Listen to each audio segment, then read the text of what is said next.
welcome back, and thank you so much for staying with us. All right, so the exhumation process starts today again, resumes today rather, in Shakahola in Kilifi County, after the process went on of the process of postmortem took place in Malindi over the past 1 week, and today the government agencies together with the security agencies will be in Shakahola to continue with the exhumation process there.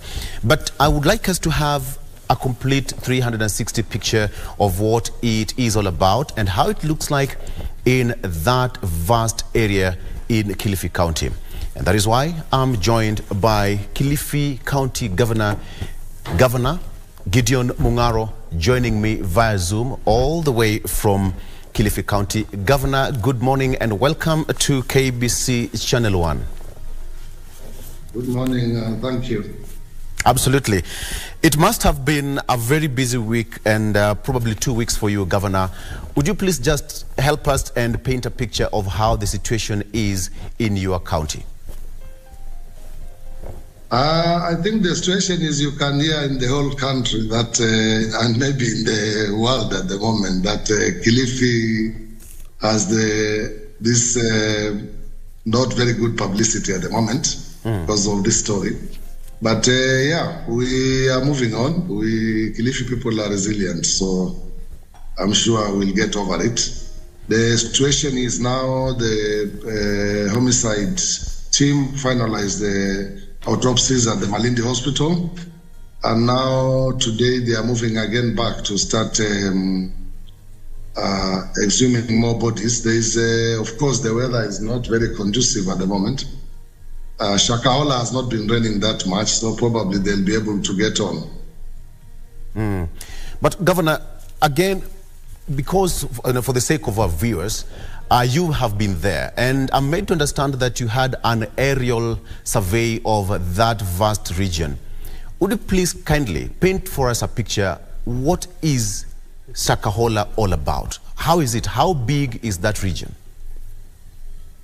Shakahola is big. I've been there not this time of Mackenzie, but few months, maybe 3 months after I came into office, because we are looking at the destruction which was going on that area on charcoal burning. It's vast. That land alone is 52,000 acres. It's part of the Chakama Phase 3, which has not been demarcated yet, because there were 3 phases of Chakama: Chakama Phase 1, Chakama Phase 2, Chakama Phase 3. This was a ranch of the local people, and there were at one time people took a loan from a bank. They were recovered, but this particular one not yet. So that's why you have not many inhabitants there. It has those few people who are invited by Mackenzie. Maybe one elder just came and offered him, "Oh, we can sell you this piece of land." And what I'm told happened. Then he came in and he started inviting people, and then this happened. Absolutely. And I must admit that perhaps you are caught flat-footed on this case, but how is your administration handling the situation? What we have done is, since day one when this thing happened, one of the few things we did was, one, to make sure that we set up the place to help the security when they came in initially. We made sure that the people who were rescued, we get them refugee, and make sure that they had something to eat. Remember, they were not being fed in that forest. Eventually, they had to move for security reasons. Now they are staying somewhere else where they are getting police protection and be able to, once they recover, so that they can become state witnesses. But we have been coordinating basically with national government all the issues. As you know, that all these bodies from that place also are sent to our hospital in Malindi, to our morgue in Malindi. And the people who have been rescued also have been admitted in Malindi Hospital most of the time. And we have been taking charge of the things, basically. We've been footing most of the bills. The government also came in now. We wrote a letter to the Ministry of Health to help us with some of the items required, especially for the autopsies, because it's a very expensive exercise, as you know. But we thank also the Red Cross because they came handy to help us with a mobile morgue, which we managed to facilitate also for it to come and be able to help us with the congestion we had at our morgue. And now what is the next move? The exhumation process begins today and we have bodies still lying in various facilities. So what's the next move? Are the government going to release the bodies for burial? I think the chief pathologists have said it very clearly because some of the bodies were badly decomposed. So they will be able to, he gave us a timeline of about 4 weeks, which is a month, so that they can be able to ascertain the DNA so they can start releasing bodies. For now, I think unless some families have been able to identify their people, I think it will depend on how the autopsies results will come out and identify the people who have their DNAs have been taken and identified. I don't think there will be any problem because now the police have done all what they can. The homicide team have done with the chief pathologist, of course, the autopsies, and they have their evidence now. So I don't see any problem when the relatives have been identified that bodies could be released to the families. Yeah. And again, Governor, with the process resuming today, are you afraid that the agencies might just recover as many bodies as were recovered earlier? There are many surprises in that place. If I tell you, according to the team, when we spoke last, the areas where they have pinpointed and they had not been reached yet, there are so many points. So anything is possible. Absolutely. And Governor, I mean, this is happening in a coastal county. We all know Kilifi County is one of the tourist destination sites, destination areas in our country. How are you going to redeem the image of your particular county? We are trying to as I've been saying the last days, that Kilifi County is not only about Mackenzie. We are doing so much, and we are also trying to revive tourism. We are trying to talk with partners to check issues of housing, industrial park, many to try to help to sort out water issues within the county, trying to make sure that we have our infrastructure in the hinterland, in the farming areas improved. So there's so much going on. Of course, most of the time is bad news is the biggest news. But Kilifi people, as all other Kenyans, are resilient and will come over it. Absolutely. And I know it's going to take some time. But again, there must be a humanitarian crisis because of this particular process. How are you handling it as a county? We have the team which is on the ground, includes our disaster. We have a committee where our team and the national team are working together, basically for logistic purposes, because the rest of the program of exhuming the bodies and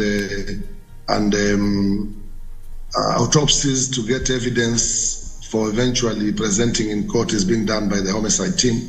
So the work we are doing basically as a county is logistics, make sure that the people on the ground have water, there's counseling, there's when we recover, we rescue people, they are taken by our ambulances to the hospital with our nurses on board. Those are the issues which we are giving general logistics of the exercise. Governor, the president formed a task force to investigate the whole issue. How are you handling it? Would you support the task force to continue marches? The process is also happening starting today again? Which task force? The one of the churches or the one for investigation? Right. On churches. On churches, I think we said this before. It was said by one of our party members. And I think as this exercise goes on, my urge, and I said it the other day, this weekend, that we just don't condemn all churches. We make sure that the regulation, the team will be fair, and make sure that only the churches which they feel like Mackenzie's are not regulated or given a permit. But the churches who are, because you see, there's also freedom of worship, don't forget, in our constitution. So as we go with this inquiry team or a regulation team, there should not be a blanket condemnation on churches. Absolutely.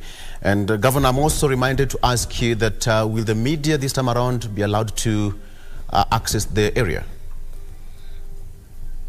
I said it this weekend. I don't see why people should not be allowed. I know that it's a security area, but as I said this weekend, I think it's just fair so that to be able also to tell the country and the world that there's nothing we're hiding. I think there should be a level of engagement with the media and non-governmental organizations. My worry at the beginning, I think now many of these people have been flushed out. The worry I had at the beginning, and I was saying let it be the way it is because we are told some of these people were armed in there. But if the security feel like they have managed to neutralize the people who are probably the ones who are guarding these people to starve to death have been flushed out, then I don't see the reason why. But of course, it will depend on the Interior Ministry if they will give some of these waivers. It's not about the county government. Yeah. Again, Governor, you said that it's not the first time that you had your trip to Shakahola, but after the whole thing was exposed, were you surprised that such a thing was happening in your county without your knowledge, or to that of the investigators, or even to the police officers? What surprised me was how the police, NSIS, all the security agencies, nobody could detect it. But as issues are coming out when you speak with the members of the public, I think that will be for later when the matter is in court and evidence is coming out. There are a few people who are saying, yes, there were strange things happening in that area. They have been reporting, but some people just slept on their job. That's the fact. And that's why the government now have removed all the senior police officers from this area. All right. And now with the process resuming today, what should you expect from you, Governor, and from the national government? I know you must be having a collaboration. Yes, I think if the weather permits, they will start the exercise again. I believe the CS Kindiki will still come to launch the second phase of this exercise. And we are just praying that we are not going to get as many bodies as we did now, which as I said, anything is a surprise in the following exercise because the already earmarked areas are so many, and we hope some of them are just empty. They are not really graves with people inside. And Governor, I'm also asked to ask you this question. How far is Shakahola from Kilifi? People think that the distance probably is not that far, but how far is Shakahola from where you are? From Kilifi town, unless you take Panya routes, it will still be 100 plus kilometers. If you go via Malindi, you have 68 plus 78. That brings you to 142 from Kilifi County headquarters to Shakahola. And how many people have been rescued? And perhaps if you have the numbers, those who are in rescue centers, Governor? By a few days ago, I think, if I can remember, the figures are 34 who are rescued. I don't have an update of yesterday and the day before, but about 3-4 days ago, there were 34 rescued so far. Among the ones who are rescued, one succumbed in the hospital, but otherwise the rest are doing well. So are you confident that with the facilities you have, if at all, more bodies will be recovered, you'll be able to contain the situation? Sorry? With the exhumation resuming today, are you comfortable that with the facilities you have, you're going to take care of the bodies? Yes. Well, the new mobile facility we have, which we got from Red Cross, can accommodate up to 300 bodies. So. All right. And more. Okay. Governor, the only thing is probably because it's a different way, you don't have shelves, you don't have these things, but we have got already PPEs for the morgue attendants, which can be able to walk at any degrees of weather, including even if it's minus 20 degrees, somebody will be able to enter the container, which is a temporary morgue, and move out without any problems. All right. And again, I'm also made to understand that the national government is expected there, led by the Interior Cabinet Secretary, Kithure Kindiki.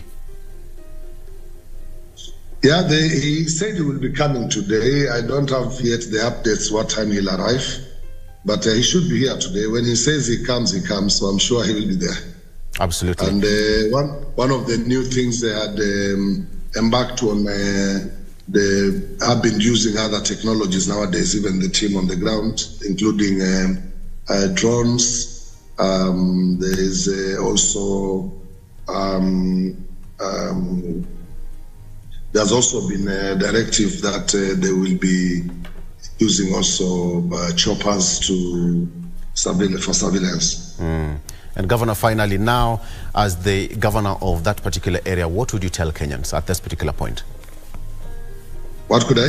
What would you tell Kenyans as we come to the end of this this interview? I would tell Kenyans to be patient as the security teams are doing their best, and we hope that in future, Kenyans, when they miss their loved ones, they don't come only out when they hear their massive deaths. I am sure if people reported, this number of people who are being reported, over 400 people, that they left their homes, and many of them told their people at home that they were either heading to Shakahola or to Malindi, should have alarmed people that the size of the number of people who had left their homes would have alarmed even those sleeping police officers that there's something happening in the country. How do you tell me 400 people are missing from different homes in Kenya, and that it does not alarm security agencies? Because also the family members, many of them did not report to police stations. All right. Governor, thank you so much for your time. That is where we end it. Thank you very much. Absolutely. And thank you for having me. Thank you. Thank you. All right, that is Kilifi Governor Gideon Mung'aro talking about the issue of exhumation starting today again for the second phase in Shakahola, giving us an update on what you should expect moving forward. And of course, the national government will be expected there, still waiting for the update on how things will be. All right, let's take a break and we come back. GMK continues after this.